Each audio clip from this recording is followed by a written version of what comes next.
வணக்கம். இந்திய பங்குச்சந்தையில போன 2 நாள் நடந்ததெல்லாம் ஒரு த்ரில்லர் படம் பார்த்த மாதிரி இருந்துச்சு இல்லையா? யூனியன் பட்ஜெட் வந்ததுக்கப்புறம் மார்க்கெட் ஒரே நாள்ல டமால்னு விழுந்து அடுத்த நாளே ராக்கெட் வேகத்துல மேல போயிடுச்சு. ஏன் இப்படி ஒரு பயங்கரமான ஏற்ற இறக்கம்? என்னதான் நடந்தது? வாங்க, இதுக்கு பின்னாடி என்ன இருக்குன்னு கொஞ்சம் டீட்டெயிலா பார்க்கலாம். இங்க பாருங்க, இந்த 2 நாளுக்கும் நடுவுல எவ்வளவு பெரிய வித்தியாசம்னு, மலைக்கும் மடுவுக்குமான வித்தியாசம் இது.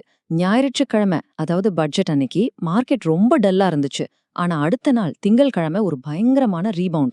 அடேங்கப்பா, ஒரே ராத்திரியில இன்வெஸ்டர்ஸோட மனநிலையை இப்படி தலைகீழா மாத்துனது எது? சரி, முதல்ல இந்த கதையோட முதல் பகுதிக்கு போலாம். பட்ஜெட் அன்னைக்கு மார்க்கெட் ஏன் விழுந்துச்சு? இன்வெஸ்டர்ஸ அப்படி என்ன விஷயம் கவலைப்பட வச்சது? இதுக்கு முக்கிய காரணம் யாருமே எதிர்பார்க்காத ஒரு சர்ப்ரைஸ் டாக்ஸ் ஹைக். ஆமா, ஒரு வரி உயர்வு அறிவிப்பு தான். அதுதான் ஆரம்பத்துல மார்க்கெட்ல ஒரு விதமான பதற்றத்தை உருவாக்குச்சு. அந்த வரி தான் செக்யூரிட்டிஸ் டிரான்சாக்ஷன் டாக்ஸ், சுருக்கமா சொன்னா எஸ்டிடி.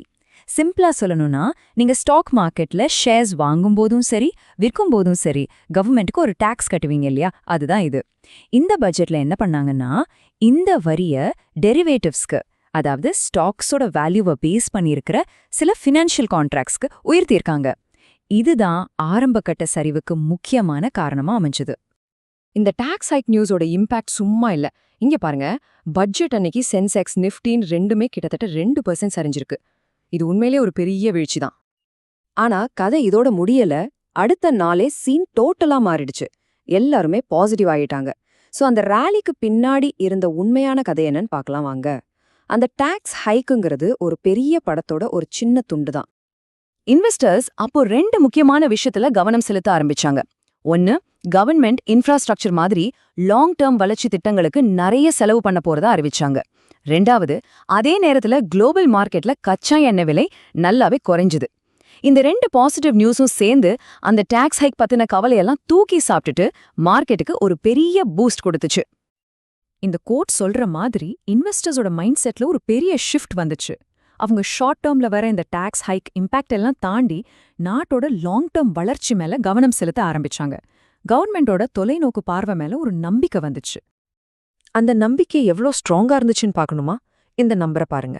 பிஎஸ்சி சென்செக்ஸ் ஒரே நாள்ல திங்கக்கிழமை மட்டும் 943 பாயிண்ட்ஸ்க்கு மேல ஏறி இருக்கு. அதுக்கு முந்தின நாள் வந்த மொத்த நஷ்டத்தையும் ஒரே நாள்ல சரி செஞ்சு மார்க்கெட்டை மறுபடியும் பாசிட்டிவ் ஜோனுக்கு கொண்டு போயிடுச்சு. வாவ்!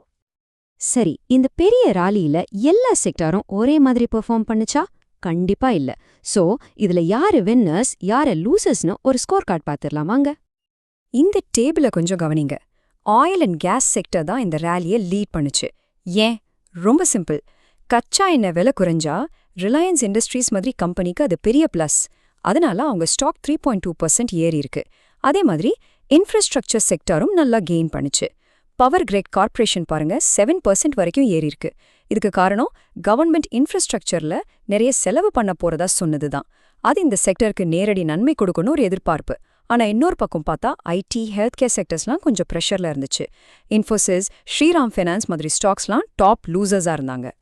இந்த பார் சார்ட்ல அந்த வித்தியாசம் ரொம்ப தெளிவா தெரியுது இல்லையா? ஒரு பக்கம் ஆயில் அண்ட் கேஸ் மாதிரி உள்நாட்டு எக்கானமியால லாபம் பார்க்குற செக்டார்ஸ் நல்லா மேல போயிருக்கு. இன்னொரு பக்கம் குளோபல் ஃபேக்டர்ஸை சார்ந்திருக்கிற ஐடி செக்டார் செல்லிங் ப்ரெஷர்ல கொஞ்சம் பின்தங்கிடுச்சு. சரி, இந்த 2 நாள்ல நடந்த சம்பவத்திலிருந்து நாம கத்துக்க வேண்டிய பெரிய பாடம் என்ன? மார்க்கெட்ல வர்ற ஆயிரக்கணக்கான நியூஸ்ல எது வெறும் நாய்ஸ், எது உண்மையான நியூஸ்ன்னு எப்படி பிரிச்சு பார்க்கறது? இந்த 2 நாள்ல இருந்து நாம புரிஞ்சுக்க வேண்டிய முக்கியமான விஷயம் ஒன்னு இருக்கு. மார்க்கெட் சென்டிமெண்ட்டுங்கிறது தற்காலிகமானது. அது உணர்ச்சிகளை பொறுத்து மாறும். ஆனா எக்கனாமிக் ஃபண்டமெண்டல்ஸ் ரொம்ப பவர்ஃபுல். அதுதான் லாங் டேர்ம்ல மார்க்கெட்டோட டைரக்ஷனை முடிவு பண்ணும். அந்த எஸ்பிடி டாக்ஸ் ஹைக்குங்கிறது ஒரு ஷார்ட் டேர்ம் நாய்ஸ். ஆனா கவர்மெண்டோட செலவு, கச்சா எண்ணெய் விலை குறைஞ்சது, இதெல்லாம் தான் லாங் டேர்ம்ல இம்பாக்ட் கொடுக்க போற உண்மையான நியூஸ். இது நம்மள ஒரு முக்கியமான கேள்வி கேட்க வைக்குது. இந்த மாதிரி ஒரு நிலையற்ற மார்க்கெட்ல இந்த தற்காலிகமான நாய்ஸ்ல இருந்து லாங் டேர்ம்ல தாக்கத்தை ஏற்படுத்துற உண்மையான நியூஸை நீங்க எப்படி பிரிச்சு பாப்பீங்க? நீங்க இன்வெஸ்ட் பண்ணும்போது எதுக்கு அதிக முக்கியத்துவம் கொடுப்பீங்க? இத பத்தி யோசிச்சு பாருங்க. மீண்டும் சந்திப்போம்.